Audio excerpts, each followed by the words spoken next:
सोचिए, हमारे शरीर की हर एक कोशिका में जीवन की एक पूरी गाइडबुक छिपी है। यही है डीएनए, वो जेनेटिक कोड जो हम सबको एक दूसरे से अलग और बिल्कुल अनोखा बनाता है। तो इसे खोजने के लिए हमें सेल के बहुत बहुत अंदर जाना होगा। सेल के न्यूक्लियस में हमारे जेनेटिक निर्देश बिल्कुल सुरक्षित रखे होते हैं।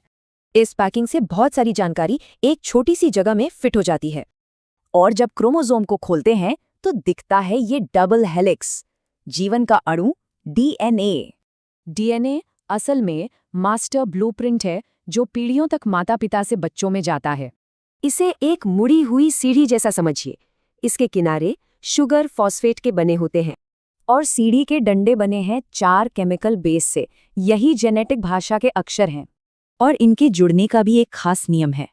ए हमेशा टी से और सी हमेशा जी से जुड़ता है। तो ये अक्षर जीवन की कहानी कैसे लिखते हैं? जीन्स के रूप में। हर जीन में एक खास प्रोटीन बनाने के निर्देश होते हैं। इस कोड को पढ़कर प्रोटीन बनाने में 2 स्टेप्स लगते हैं, ट्रांसक्रिप्शन और ट्रांसलेशन। इसमें आरएनए नाम का एक मैसेंजर मॉलिक्यूल मदद करता है जो डीएनए से थोड़ा अलग होता है। देखिए, आरएनए में शुगर अलग है, ये सिंगल स्ट्रैंडेड होता है और इसमें थाइमिन की जगह यूरेसिल होता है। अब जरा इस जेनेटिक कोड के बड़े पैमाने को समझते हैं। हैरानी की बात है कि सभी इंसानों का 99.9% डीएनए एक जैसा ही होता है। सिर्फ 0.1% का फर्क ही हमें एक दूसरे से आनुवंशिक रूप से अलग बनाता है। इंसान के पूरे जीनोम में करीब 3 अरब बेस पेयर्स होते हैं। और कमाल की बात यह है कि सिर्फ एक सेल का डीएनए ही करीब 2 मीटर लंबा होता है। अगर शरीर के सारे सेल्स का डीएनए फैला दें तो यह सोलर सिस्टम के डायमीटर से 2 गुना होगा।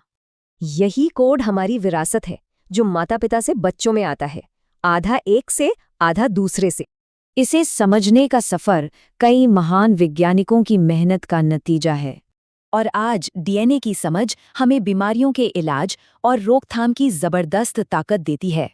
हमारा डीएनए हमारे अतीत की कहानी है, पर यह हमारे भविष्य के बारे में क्या बताएगा?